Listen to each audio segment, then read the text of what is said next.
Assalamualaikum warahmatullahi wabarakatuh. Hai semuanya, perkenalkan nama saya Alfazia Kilana dan kali ini saya nggak sendirian nih.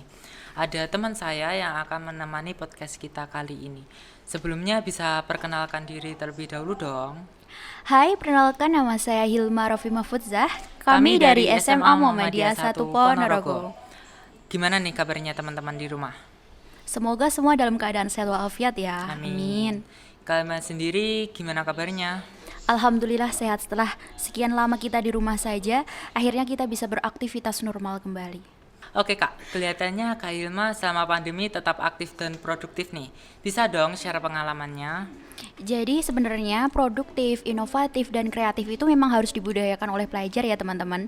Apalagi kalau kita belajar tentang pengalaman apa saja ketika masa pandemi, pastinya banyak sekali. Apalagi di bulan Maret 2020 kita harus beradaptasi dengan pembelajaran daring dan tentunya ada tuntutan juga untuk kita bisa menempatkan diri sebagai pelajar produktif walaupun di rumah saja gitu. Iya bener banget, apalagi kita kan sebagai anggota IPM nih harus mempunyai inovasi dalam berperan aktif agar tetap eksis di berbagai program kerja. Tak hanya eksis, namun juga harus bisa mengkritisi proses perkaderan dengan baik. Iya, betul sekali itu.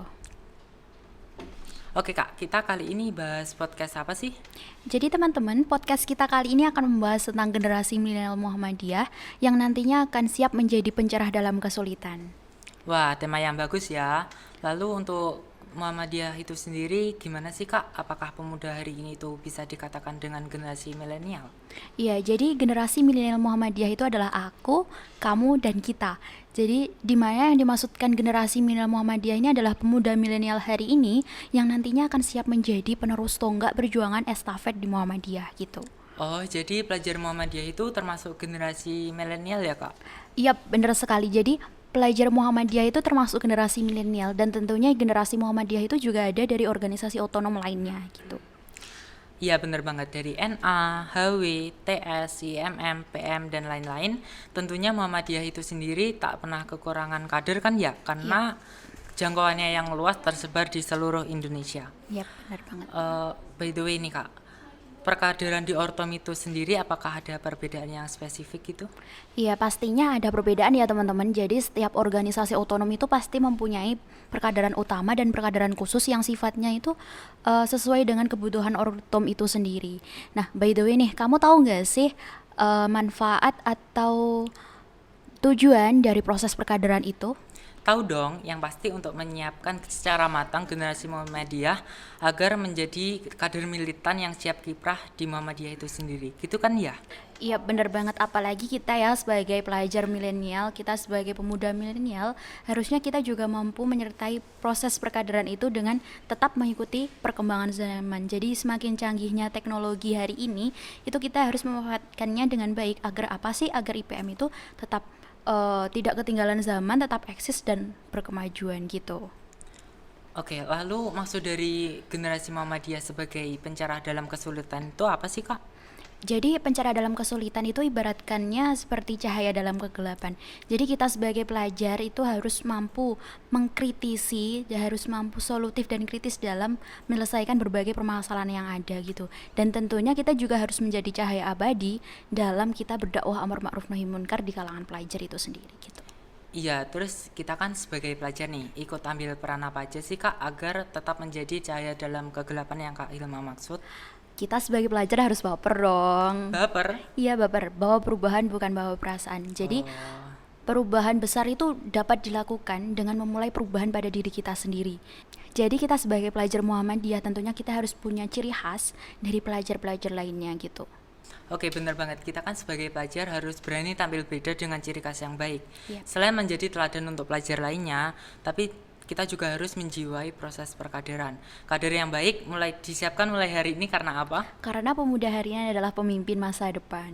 Ya bener banget. Pelajar itu harus mempunyai banyak peran dalam mempersiapkan generasi Muhammadiyah yang akan datang. Maka dari itu penting sekali ya berorganisasi bagi pelajar Muhammadiyah itu sendiri. Nah, by the way nih, kamu tahu nggak sih apa manfaat dari kita berlatih berorganisasi di kalangan pelajar, apalagi kita sebagai pelajar Muhammadiyah tentunya apa sih manfaat atau apa sih seberapa penting kita ikut di IPM gitu? Menurutku dengan berorganisasi khususnya ber-IPM, kita tuh dituntut untuk menjadi pelajar yang solutif serta mempunyai implementasi dan gerakan guna menciptakan pelajar Muhammadiyah yang berkemajuan. Tak hanya belajar tentang kepemimpinan dan keorganisasian, tapi kita juga dituntut untuk menjadi pelajar yang solutif serta mempunyai implementasi dan gerak nyata guna mempersiapkan pelajar Muhammadiyah yang untuk mempersiapkan bekal pengabdian untuk masyarakat dan negara, khususnya di Muhammadiyah itu sendiri. Ya, betul sekali. Jadi penting banget ya teman-temanku kita berlatih dengan berorganisasi melalui IPM, apalagi kita sebagai pelajar Muhammadiyah gitu. Implementasi Muhammadiyah itu seperti apa sih Kak? Kasih tips dong biar IPM itu tetap eksis dan berkontribusi penuh di sekolah, apalagi di masa pandemi seperti ini. Wait, ini maksudnya biar IPM itu tetap eksis gitu ya, Iya, walaupun di benar masa banget. pandemi. Iya, jadi pada dasarnya IPM itu tak sekedar organisasi pelajar di sekolah Muhammadiyah saja, dan IPM itu juga bukan semata-mata untuk menampung aspirasi dari siswa, dan IPM itu juga bukan sekedar organisasi untuk mempersiapkan kader yang diharapkan, tapi IPM itu masih mempunyai artian yang lebih luas lagi daripada itu. Jadi implementasi IPM itu sebenarnya tergantung pada kebutuhan atau tujuan dari ranting IPM itu sendiri gitu. Oh, jadi harapannya IPM itu juga menampung bakat dan minat siswa gitu ya Kak?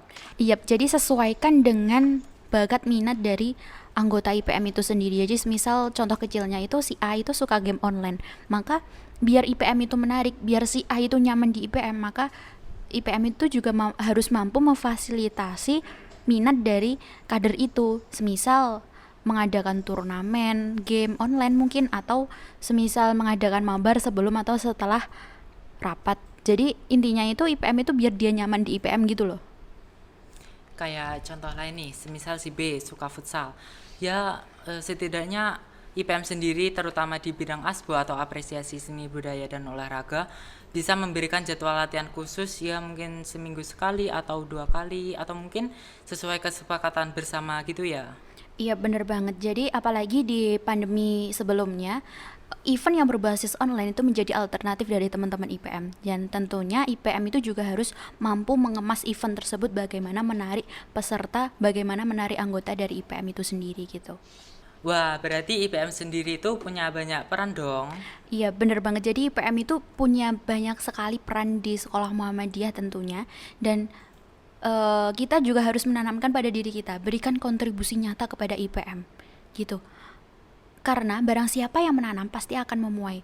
Semisal gini, kamu menanam duri, maka yang kamu panen juga duri.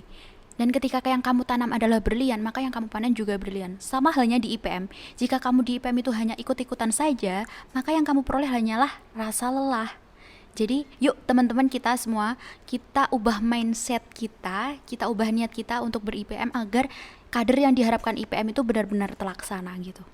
Wah, jadi teringat perkataan yang sering diucapkan guru al-Islam kita nih Kak. Yang mana tuh? Itu loh Kak, luruskan niat. Oh iya, yang luruskan niat, Nah, lurus, iya itu. benar.